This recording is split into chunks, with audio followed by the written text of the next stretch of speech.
गिरीश महाजनांना मस्ती आली आहे, त्यांना राजकारणातून फेकून द्या. नाशिक मनपाने वृक्षांवर कुऱ्हाड चालवताच अंजली दमानिया संतापल्या.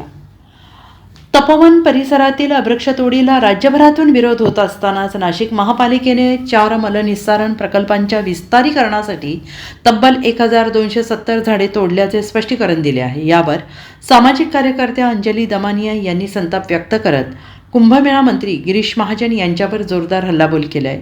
अंजली दमानिया यांनी म्हटले की एवढा विरोध होतो आहे तरीही गिरीश महाजनांना एवढी मस्ती की त्यांनी नाशिकची झाडं तोडली.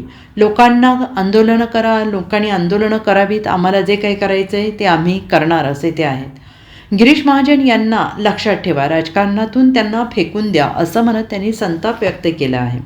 नाशिक महापालिकेच्या पंचकचेहडी, आगारटाकळी आणि तपोवन येथील 4 मलनिस्सारण केंद्रांच्या विस्तारीकरणासाठी एकूण 1728 झाडे तोडण्याचा प्रस्ताव होता. मात्र त्यापैकी 458 झाडे वाचवण्यात आली, उर्वरित 1270 झाडे तोडण्यात आली.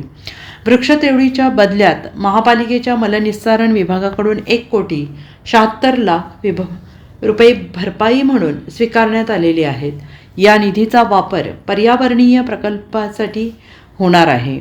त्याचबरोबर फाशीच्या डोंगराजवळ 17,680 नव्या झाडांची लागवड करण्यात आली असून 2 रोपांमध्ये स्थानिक प्रजातींचा समावेश असल्याचं स्पष्टीकरण नाशिक महापालिकेनं दिलं आहे.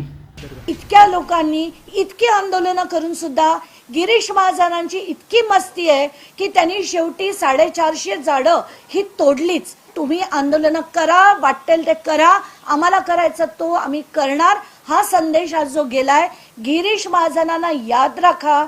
लोकांनी आता त्यांना लक्षात ठेवून अशा माणसांना राजकारणातून उचलून फेकून द्यावं अशी मी तिथल्या जनतेला विनंती करते. Bureau report, SPN Marathi, Nashik.